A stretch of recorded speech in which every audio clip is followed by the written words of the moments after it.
Hi everyone, welcome to another episode of On Second Thought. I always like to start this new podcast with the quote that the future is already here, but it's not evenly distributed. So, the aim of the podcast is to talk to people who are already building, shaping, creating, inspiring it so that we can bridge that gap and help you understand what to do with more agency and clarity. So, on that thought, I have with me today Kritika Trehan. She is the founder of Studio Ping Pong and someone that I admire but has also been a stranger who I've just reached out to, and she's very kindly agreed to come here. I've also realized that it's always more nuanced and beautiful when introduces themselves instead of me just reading a bio. So we will get into a lot about design, creative juices, things that inspire you, where the world is going, and and a lot more. But let's begin with you just telling us a bit about you. Thank you, Komal, for having me.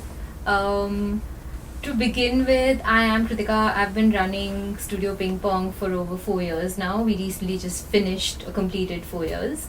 I've been a graphic designer and creative head in this role since the past 4 years, but before that I've been working as a freelancer. I've worked in Bombay for a couple of years as a print and a web designer, and I have studied from Shishti, Bangalore, and now I have two studios, one in Calcutta and one in Bangalore, with a very small team of 6.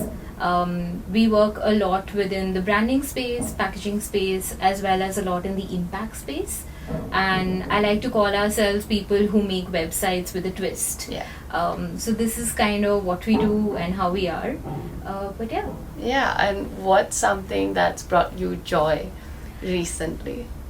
Recently, in my personal life, I've been really getting interested in the way my personal style is. I don't know if this is narcissistic to say, but I've really been enjoying putting together clothes and finding joy in colors and materials and textures. Yeah. And professionally, I've been really chasing delight. It's something that I've been thinking about almost constantly.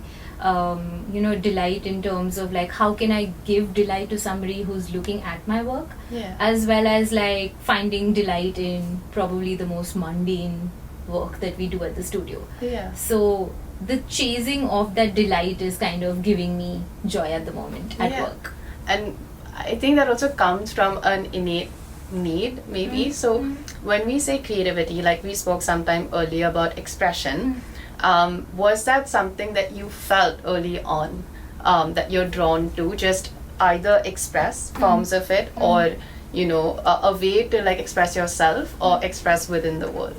Absolutely. I feel like from a very young age, fortunately, I've grown up in a family where I've been given a voice to speak up and talk about how I feel, how I look at things. Both my parents are very creative, so I feel like I get that from them.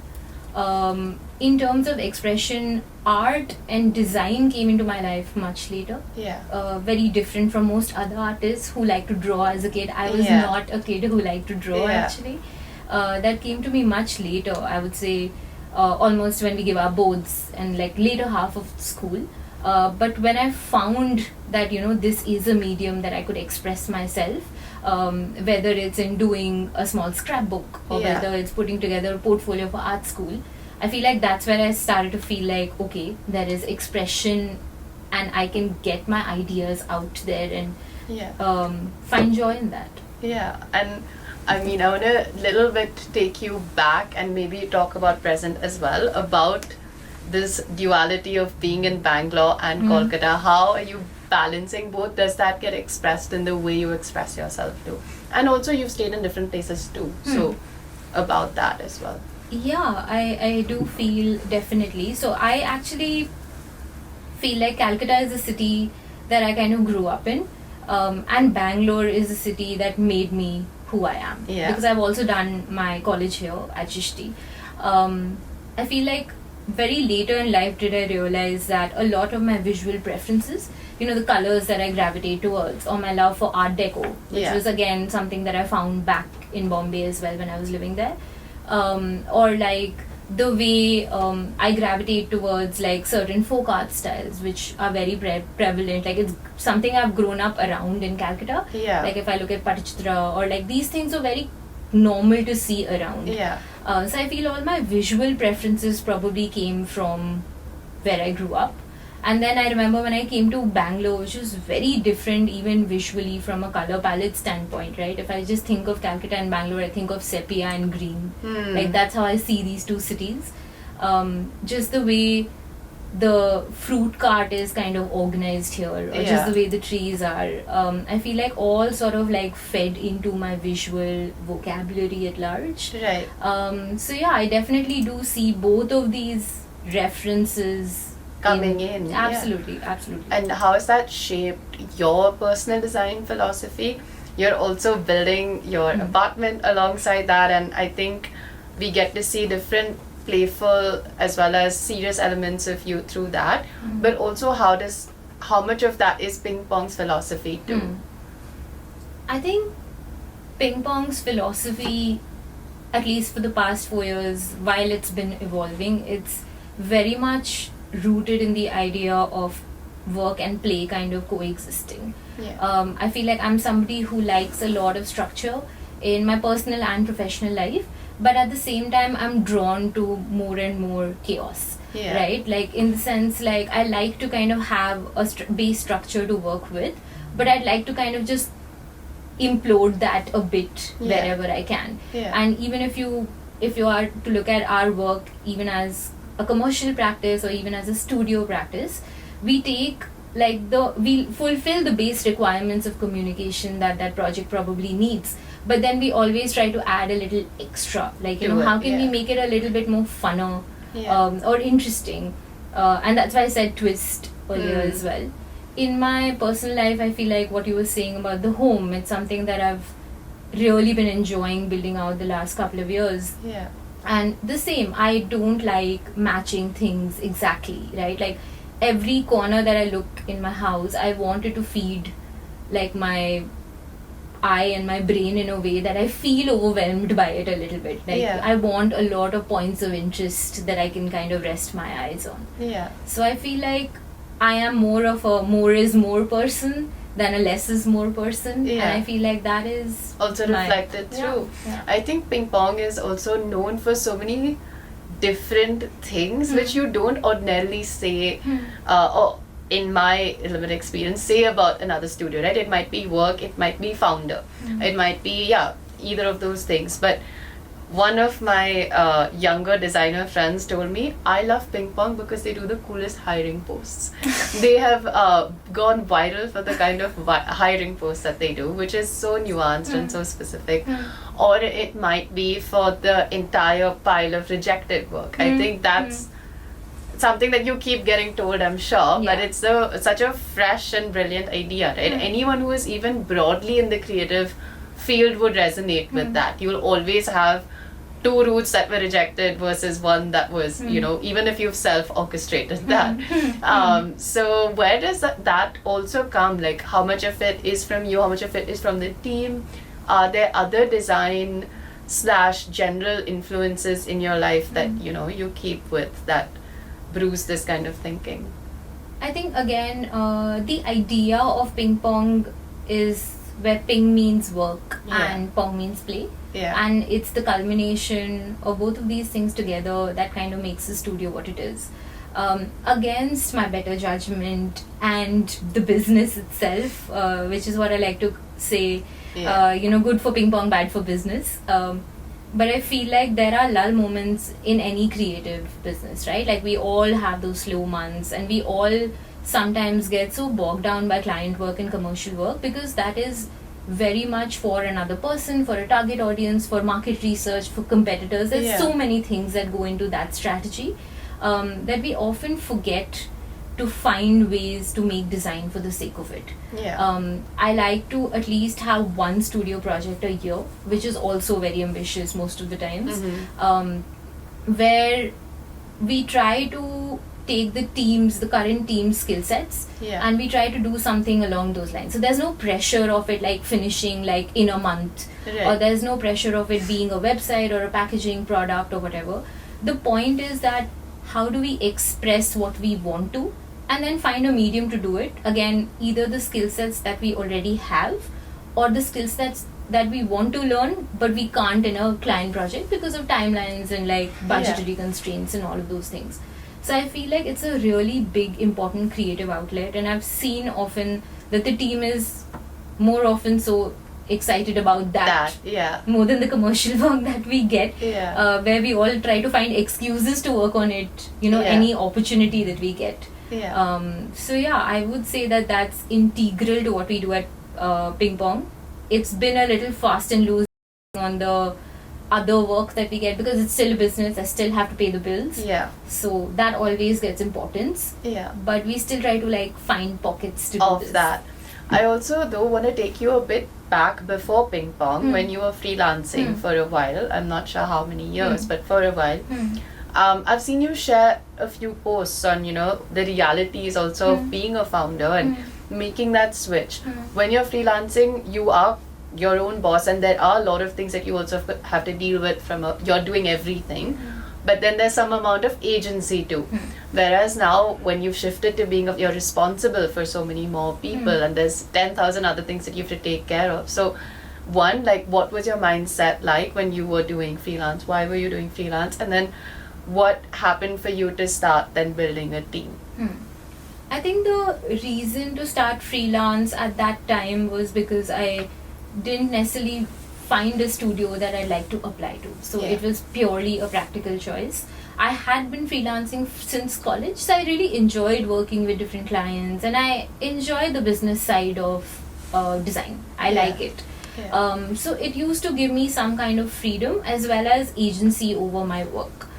Which of course in a job there are too many factors that you need to kind of think of, and I feel like I realized I freelanced for about 3 years singularly. Before that I used to do it with my job and as a college student.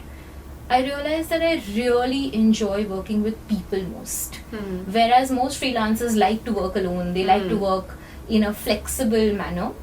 The more I worked with another person, the more I started to feel like, I just want more and more people to work with, because that's where my strength lies. Getting two people together or kind of supplementing my skill sets with another person's skill sets. I also realized very early on that I can't do everything. Right? Like I can't do the designing and the motion and the development. It's not possible. And I also realized that scale, like the minute I want to do a big branding project, I can't do it alone. So I realized that people is something that I want to kind of, like, I want to pursue working with people a lot more, and I thrive in those scenarios.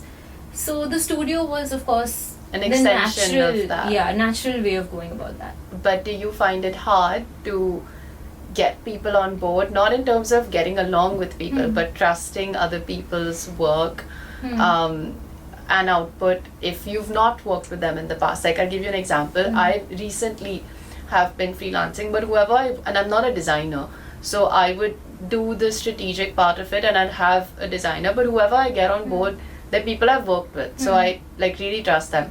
But I find it hard for a project that's like maybe due pretty soon to then look and like trust someone that they'll get it. And I think bridging that gap between what's in my head to what the output might be can be a bit unnerving, and it can be a bit scary. Is that something you faced early on, or were you always like, I have conviction and therefore it's not that much of a challenge? I don't know if I have been lucky in that department or I have just gotten better at it. I have had experiences in the past much earlier, I feel like, where I would have that problem, where what's in my head, like especially as an art director, not as a fellow designer, but as an art director, when you want to do certain things, I feel like, and somebody else is not being able to execute them, there is bound to be frustration. I feel like though I quickly realized that that's not how you have to work at all. The point is not that there is another person who's just going to execute your ideas, but there is another person to kind of challenge your ideas and then kind of make Help you something build more. you know, that's a mix of both of you. It's not about finding just another pair of hands. So I feel like that has been really that has worked really well for me, where I've worked with other people and I've tried to harness whatever they already have, but at the same time feel that okay, it's a larger ping pong idea that we are putting out there, or even as Kritika. So I think that really helps. I'm also someone, I feel like I would like to believe that I'm somebody who's very upfront about my expectations, even in a creative collaboration. Like I have often spoken my mind and said that, you know, this is how I work, and I understand if that's not your style, but I'd like to know that beforehand. And it's worked in my favor so far. I don't know, but I think that has really helped manage expectations from both ends. I want to now talk about some of the actual work that you've done and the studio's done. Like, what are some of the projects that you've been really proud of? And I know impact work is also really important to you, so I would just want to know more about that. I think a couple of projects have really been kind of close to us for different reasons. From an impact space, very recently we finished Reframe, which was a mental health journal that we did for Mariwala Health Initiative. We've been working with Reframe for 3 years now. And in our third year, we were like, okay, we've already done, you know, when you do something again and again, you feel like you've already done everything, and like, how do you find interest in this anymore? Thankfully, the clients were super nice and trusting. So they allowed us to kind of redesign it from scratch. It's also one of the most challenging projects because it's about mental health. And to read so much content again and again and then kind of like make art for it with the right intent as well as the right visuals is really kind of difficult and layered. Like, it takes a long time for us to go through the text and we reread it like multiple times and make sure that whatever we are saying in an extremely sensitive way has to be done right. So I think Reframe really pushes us creatively, I think, to do that. But on this, for example, did you work with the foundation directly? Did you have people who are, you know, certified also for you? And yes.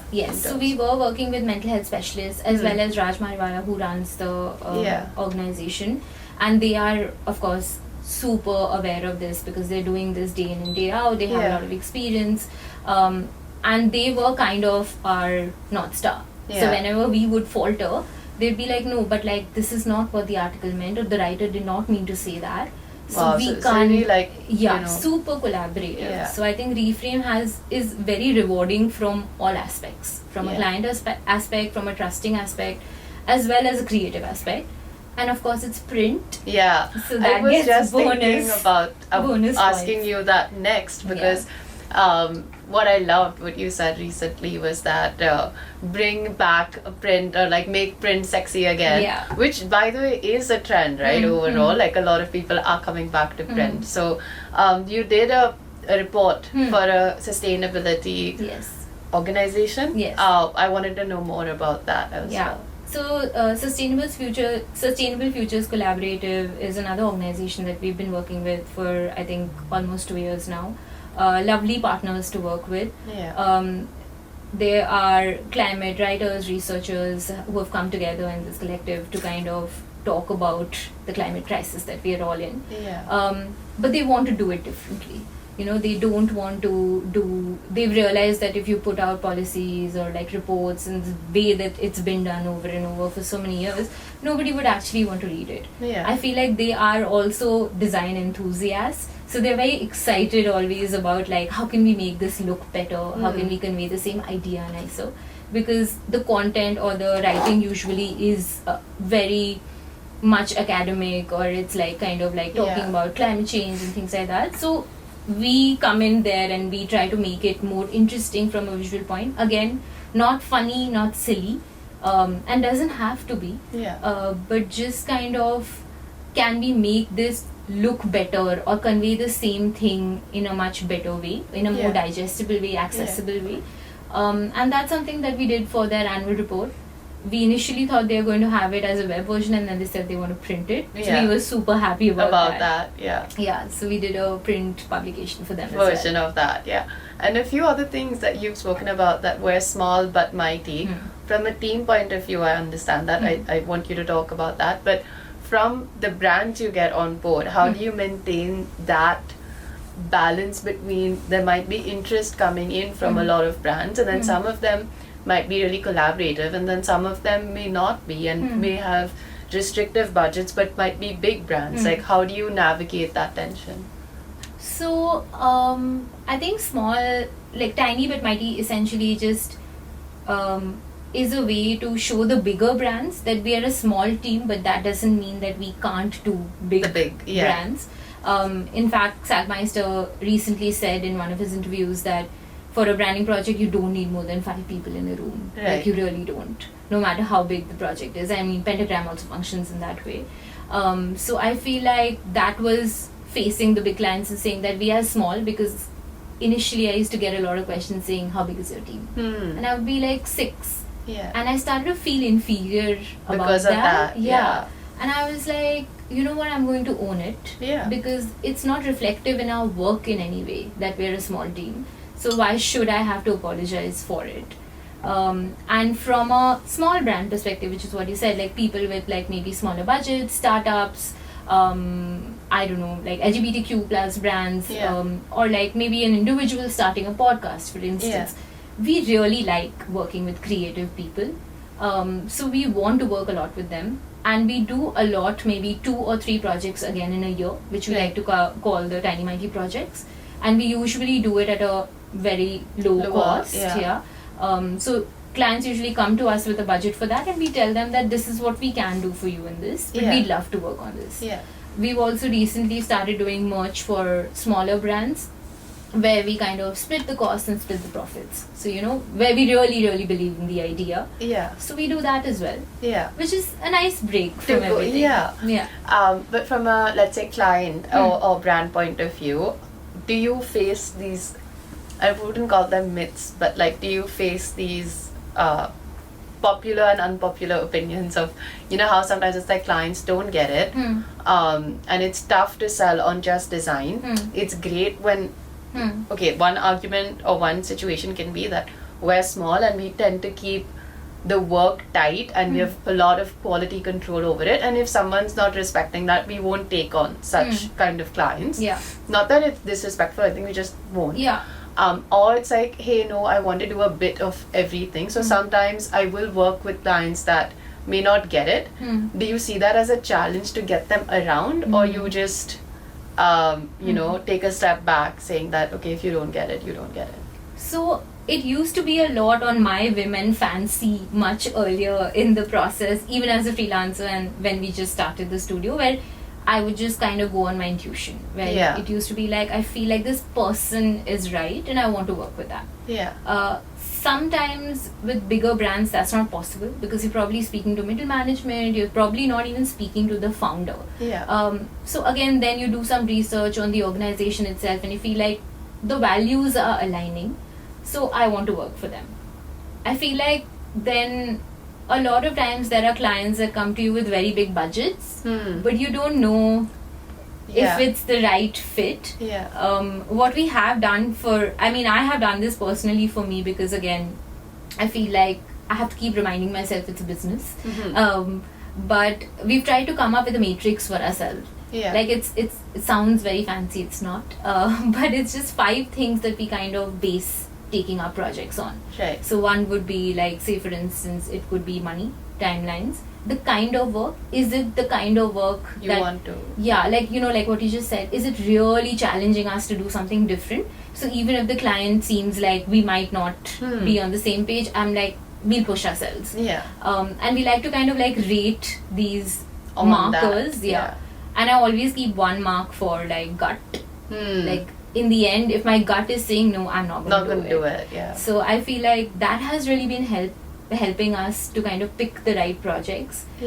Funnily, we've taken up so many projects in the last year which we thought that, like, say suppose something in the finance space, it's not what you imagine Ping Pong would do, but the founder was so great that I was like, I want to do it. Yeah. I learn about finance. I Yeah. want to work with this person. Yeah. And it was smooth, the Yeah. project, because that person was so good. Yeah. And there have been clients where the project is really good, but then, yeah. yeah. But I wanted to just put a mirror back to, okay, let's say someone who just started freelancing.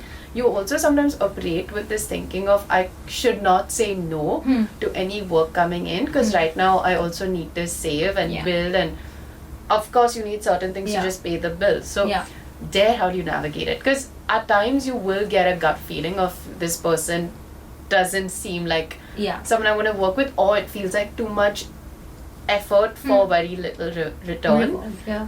But like, how do you navigate that part?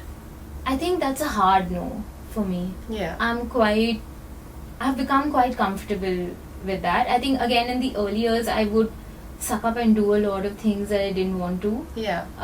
But after doing it so many times and every time regretting it, I just know that this is a red flag. But would you change that if you had to? No, right? Exactly. Absolutely I think not. that also really strange. So when I spoke to some of the designers who were very excited, they would, I have no idea how they know the story. Maybe you spoke at Shrishti at some point. Maybe. They were saying it early on when she was freelancing, or when she was maybe still in college, she would like design menus for free for cafes and I would do that. And a lot of people have to, of course, when you're putting yourself out there, like invest in these things. So you do have to go through that journey, right? Of then figuring out what is correct for you. Yeah, and I think I'd still do that. Yeah. Right? Like if I really believe in something, I will get up and just do it. Because the reward might not be then. Right. Like the reward might not come from that client. But I do really feel like something will work. It's like that one thing that I'm going to put my heart and soul in. Can compound, Absolutely. And that's happened for us in our studio. Nobody's paying us for our studio projects. In fact, we are paying like more money to do that. Yeah. But it's gotten us so much more work than like the kind of work that we like to do. Yeah. That I'm like, it's okay, it's worth it. Yeah. It's worth putting in those extras for this one. And I think to talk about the other side of the creative pursuit, when you're stuck sometimes on a project, or just like in your head when you're stuck sometimes, what do you go back to any piece of work, or do you go back to any process, or do you go back to anything when you feel a bit, stuck in can't crack this, or just feeling a bit of a rut? I feel like I still believe in foundational design a lot. So rather than going back to my own work or like previous work, I do tend to go back to like things like books or like a reference that I might have seen much earlier, like in college sometimes also, which is weird to think about, like something that somebody said 10 years back is coming back and being relevant. I do like to think like that. In a more contemporary manner, we also have, of course, all of us have design heroes and studios that we look up to, whether in India or abroad. And I like to find people who've solved similar problems. And I try to look at like, okay, they did it in this way, so can we like kind of figure out what their steps could have been, and let's try it this way. I'm also very shameless, so I actually just write to people and ask for advice, whether that's a senior designer who I probably don't know, and I have often found that also to be really helpful. I mean, I reached out to you. Who are those some of your design heroes? In India, I feel like there are so many that I can think of. Like, I feel like Itu Chaudhary's work is someone I've really admired. Like, his type work, of course, but even the way he kind of like takes that into the graphic design world. I really, really like his work. I have a mentor in Saurabh Malhotra who used to be my boss at Pigeon & Co. So, I mean, of course, everything that I learned there, I think I still value and keep today. Absolutely. I go back to that as well. Abroad, I feel like there are a couple of studios, like Hey Studio is one in Spain. Really like their design philosophy at large, how they work. Again, there are small studios. I feel like there is a lot of commonalities. And I love this designer studio called Christopher Doyle & Co. in Australia.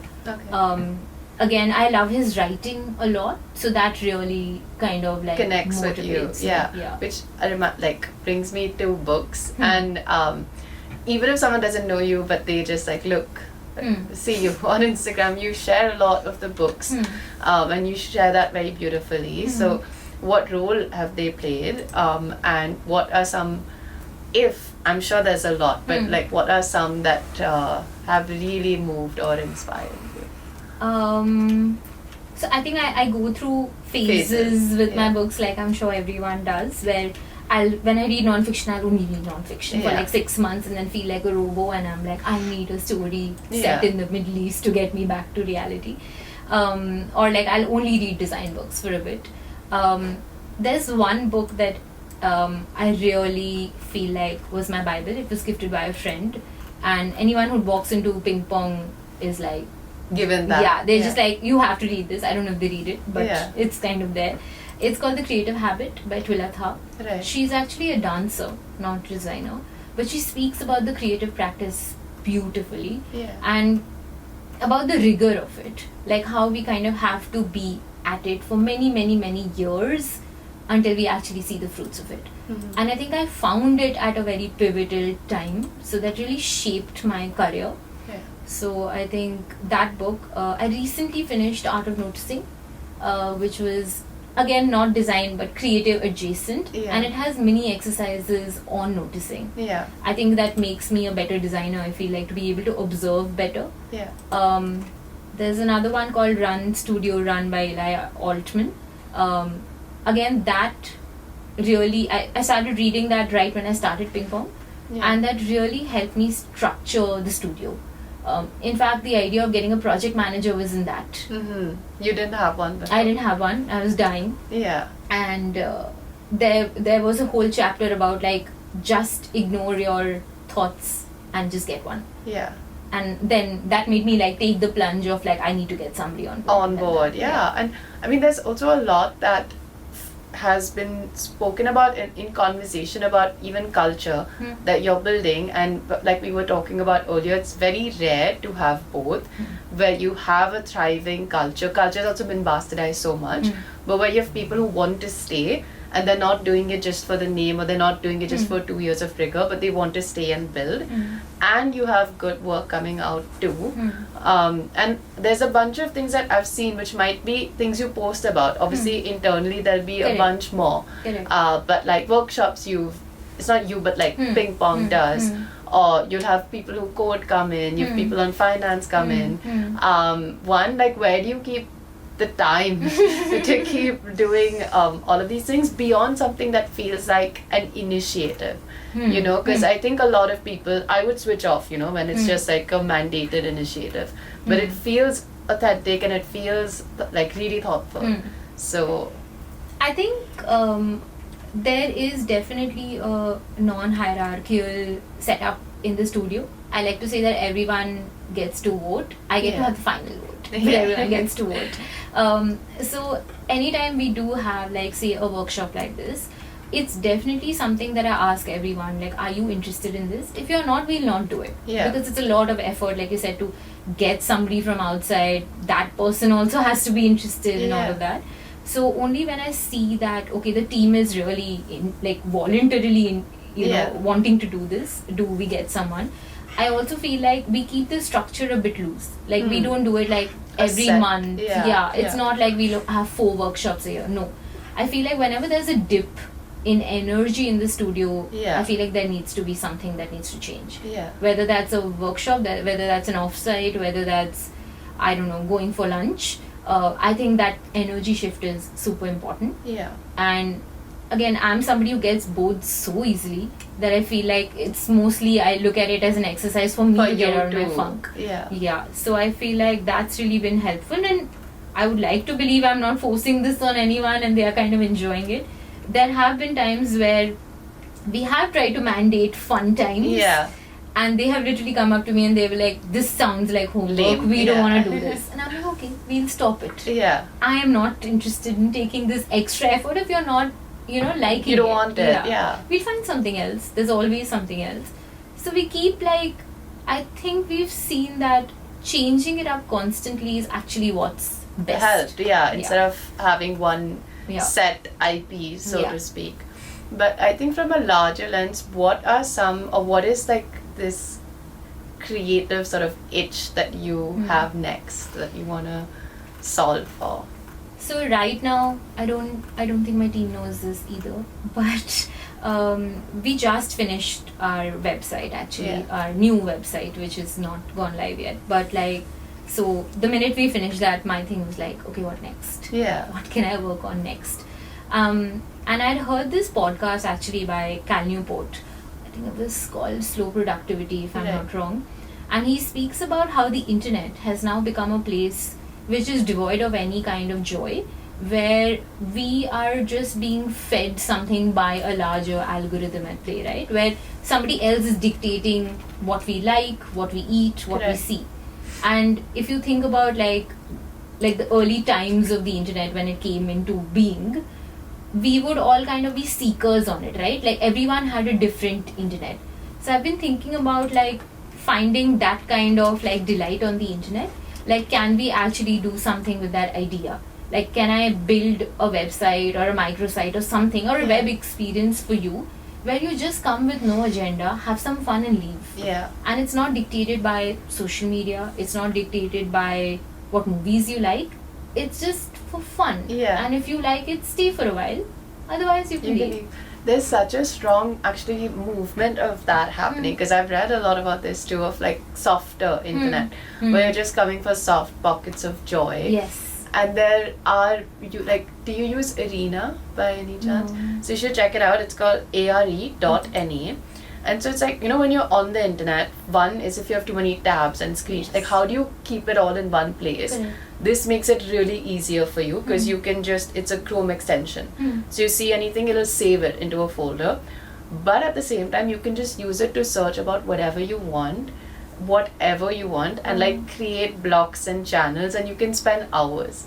So there's like a lot of these smaller projects that people working, whether they're in design, whether they're creating for the internet, whether they're coders, like are really taking that up, because there's this frustration too, right? Like, you don't tell me what my likes, preferences, etc. are, and like I just want to go without an agenda.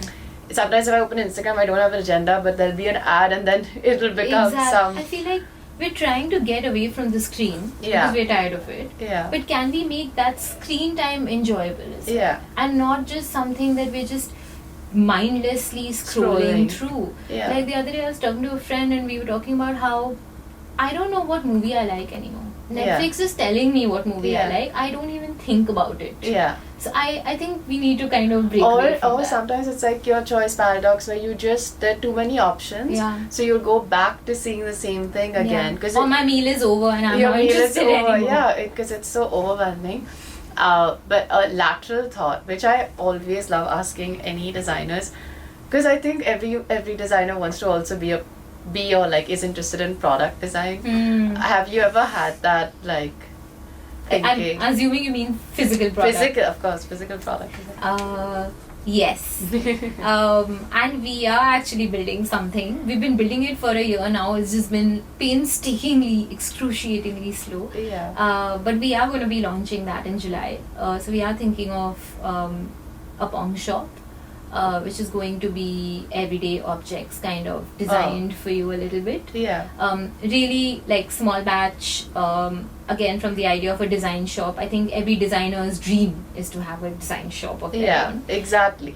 So I mean, of course, and I think last year sometime we took the plunge and we were like, you know what, let's do it. It's just like, of course there are vendors involved and there are external people involved, so it takes a bit of time to set up a Shopify page, for instance. But yes, we are very much going to be launching that, and they are 3D products you can hold in your hand and keep in your house. Oh, sweet. Nice. I wanted to ask you, on zooming out now, out of ping pong, just like your point of view, there's a lot of narrative or opinion on Indian brands for the world, right? Like there have been very few big successful Indian brands that are recognized globally. Now, today morning I was having a discussion where someone mentioned Indie Wild is a great beauty example that's culturally relevant, that's like killing it on social, feels like an Indian global brand. Correct. You could argue, of course, Sabyasachi, and you know, that's been an example. One, what are your thoughts on that? Do you, of course, everyone working like wants to create that. Everyone has that intention. Where do you think really we are in that space, and like what do you think it takes? Because we do have so much to offer. Sometimes we just don't flex it enough, or like. I feel like sometimes it takes an outsider to recognize it before we do. Right? Like, I feel like recently the very controversial Japanese brand that came out with the woven baskets, I don't know if you saw those, but the plastic woven baskets that we've all seen around Bangalore, right? The colorful ones. There's a Japanese brand that was selling it. But they did not culturally appropriate it. They were very clear in the way they kind of wrote about it and like where the inspiration came from and what it is. And suddenly those plastic bags that Akkas kind of like roam around here in Bangalore with became cool. Right? And I was like, but why did it take so long for us to recognize that they are cool? You know, until it's kind of like not shown in that light, why do we need that? So I feel like that is a larger debate. I feel like where Indians start to recognize the power of Indian brands, I feel like then it reaches a global stage. But I feel like it's making leaps in fashion. Like if you think about like a Gaurav Gupta or like a Rahul Mishra, apart from Sabyasachi also, I think they're doing fantastic work in that space. I feel like from a graphic design point of view, we still haven't made a dent. But I feel like I would like to see it first making a dent in India itself. You know, I still feel like design and advertising are words that are interchangeable even today.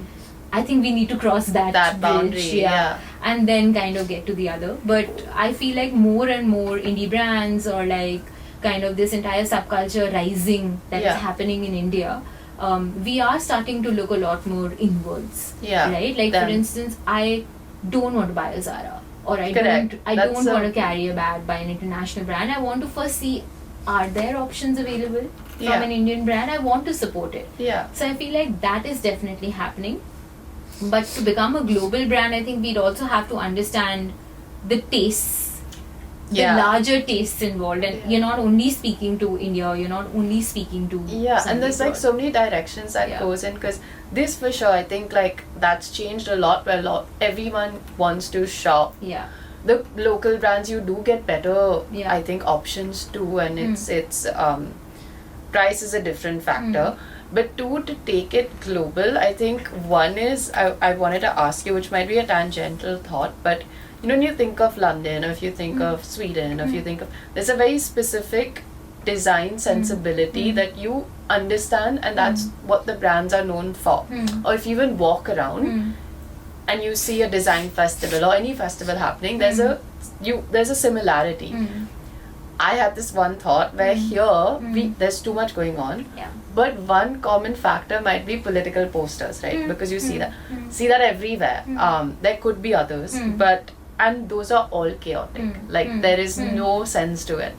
So therefore, do you think it's not even a fair question to ask, can we have an Indianized design sensibility because it's so different, or is it chaotic?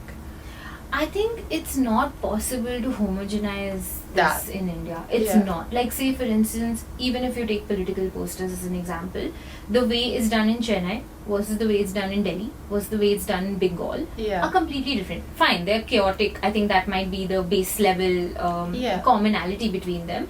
But like just the colors or the printing type or like the way they cut the faces out of the politicians is very different, because I feel like there are so many states doing so many visual preferences. It's not possible to homogenize it. I do feel like this larger conversation around what is Indian versus not it's really difficult to kind of answer. It's also though, how do you build that myth? Because when you were talking, I was thinking even Japan. You know, there's one side which is minimalism, and then there's one side that's like crazy. But it's built as like this myth, and you know. So again, and if I was thinking of US, New York has a very different style than LA. Maybe that's how you go about it, that Bombay or Mumbai has very different from Delhi.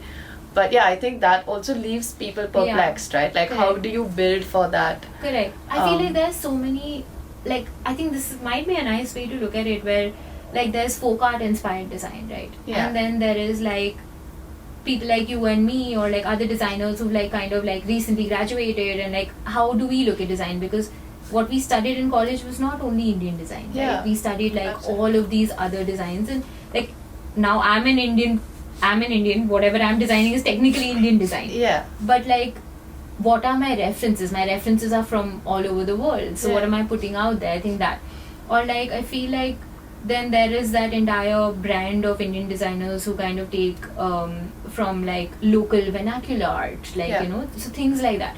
I feel like it's kind of all a blend of all our references that we've gone through Over time. Yeah. So yeah, it'll be interesting to see how it evolves in the coming. Like, can you break 10, through 20 that years. with standardization, even though that's again Correct. bastardized word? Correct. Or do you break out with just a lot of nuance? Mhm. Which brings me to ask you, like, if there's a young designer Mm. and they really wanna, like, there's that T theory, right? You go wide or you go Yeah. deep. Yeah. And I think I'm a generalist. Mm. Like, I just go really wide. But in design, you anyways are going deep. Mm. So what would you kind of think of or advise someone? Mm. Like, is there more merit in understanding? Maybe you go wide for a deep, but in understanding something you really want to drill down on. It might be regional type, it might be, you know, something as specific as that, and then build from there. Or do you just surf and then for a few years? I think again this might be my education speaking in college. Yeah. I think I come from that brand where I would say that especially in the early years, like I think 5, 6 years, 7 years into design, Yeah. I feel like you should go wide. Again, that's my personal understanding of this, where I feel like you should go wide, but at the same time maybe keep one thing that you're like constantly interested in. And I'm so happy that you brought up T-shaped as a concept, because that's exactly the way we hire at Ping Pong. So we only hire T-shaped people. Right. So where like your interests are many. Like, you know, if I tell you tomorrow that hey, there's something cool happening in motion design, you'd want to know. Yeah. You might not be able to execute it, and you don't have to. Yeah. But like you'd still want to know how that happened. Yeah. Like that curiosity for other disciplines is very much there. Yeah. And at the same time, but you know, like typography is where your love for design is. So whether that's lettering, whether that's creating a typeface, or like looking at letter forms, Yeah. I feel like that's your hard skill set.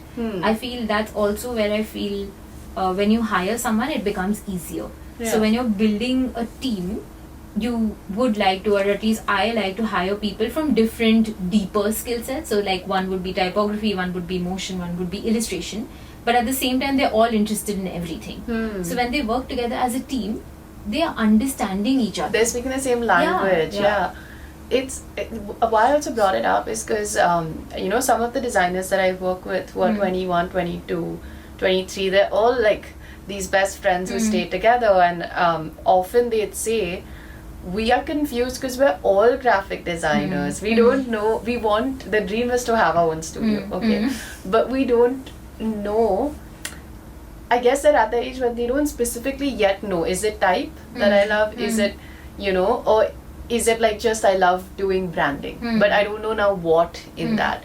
Someone said I just love visual referencing. Maybe they're too early on, I don't know. Correct. But yeah, they've often like, you know, had anxiety about this. As opposed to there's some people that like, you know, there's this Nemi was this you know, he worked I love with us. Nemi's work. Oh, Yes, okay, wow. I love his work. He was one of our portfolio review guys. I love his work. Oh, okay. So he's the sweetest. And he's the first person I saw who was so intensely passionate in research, where I was like, please teach me, you know. Yeah. And it's just not even across regional type. It's one type. Yes. And, you know, he's really just gone and flown with that. And I know that that's hard, but how does one think about it if they are having these, you know, they're just like a little anxious? I think some people, maybe Nemi is a good example, like some people maybe find it early on. Yeah. I feel like typographers, for instance, right? I feel like they're built different. You know, you have to be built different to want to be a type designer, because it's so meticulous as a craft that you either have it or you don't. So if you find that early in your design career, please go for it. Yeah. Like if you feel like you have the perseverance to go through that rigor of type design, or it could be motion, anything, illustration, please go for it. But my suggestion would still be like dabble in a lot of other things.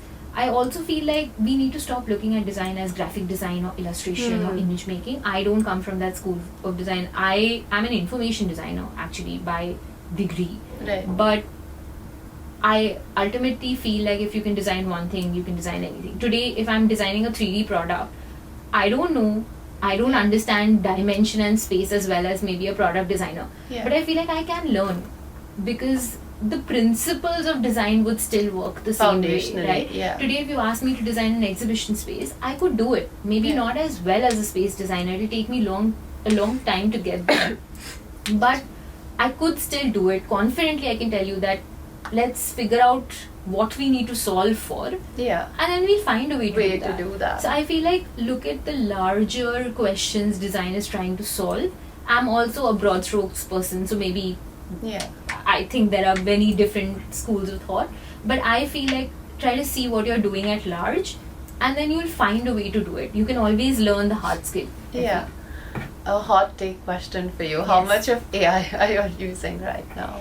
We are using AI only and only as a Narrative and tool, actually. Yeah. Just like a pure thing, like say finding a mock-up, or like say like sometimes earlier on, like if we had an initial idea that we had to explain to a client, you would spend so long to kind of look for that right reference image on Unsplash, I'm sure. Yeah. So now we kind of like, that's an easy way out to do it. It's faster to get something across, but we are not using it as a replacement. We've tried also, just for the sake of it. We were curious to know what happens, and it was dismal. Maybe it gets better.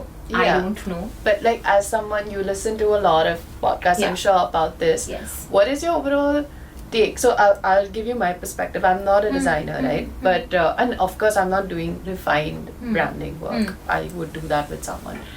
But for sure, like earlier I used to use a lot of Midjourney. Now I see a lot more in terms of app building and vibe coding. Like I definitely want to try that out for myself. Even parts of the website I build, I want to have that, even though it may not be craft-led. Correct.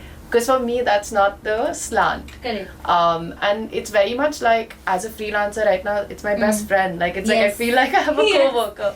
So that's like how I feel. But what's your take on, I'm not saying largely how will it reshape the industry, but... I have found some tools that have been really helpful. So not ChatGPT. Yeah. I mean, that's just... there's this tool called TextFX. So that, I think it's a Google tool.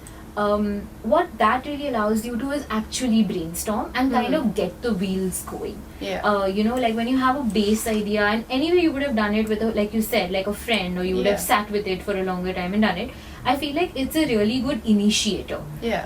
So like it does not only give you the answers, it kind of shows you that these are different ways of thinking about it. Yeah. So like nice prompts, or kind of like just kind of egging you on a bit. I enjoy that kind of AI a lot. Like you said, right? It just feels like you're ideating with something. It's just like faster because it's a computer. So I feel like that really works out well. I would want to see those tools a lot more. Maybe there are some that exist. I haven't really delved into it.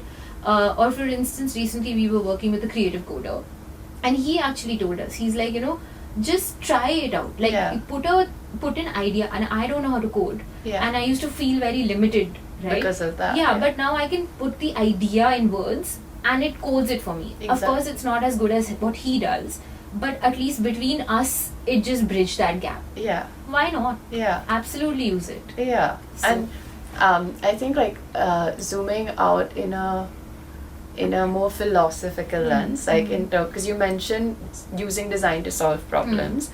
How do you see, what have you thought about the evolution of ping pong in terms of how you're using design to solve what kind of problems? I think a lot of problems that we kind of solve via our work is because we do a lot of work in impact.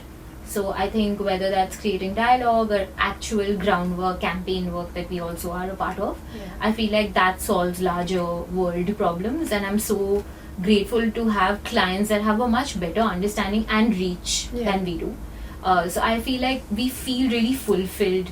Like for instance, SFC as a collaborator, right? Like they are already doing groundwork with government and like going to actual areas and kind of researching and putting policies in place. So I don't think I could ever do that or have the reach or understanding of that space.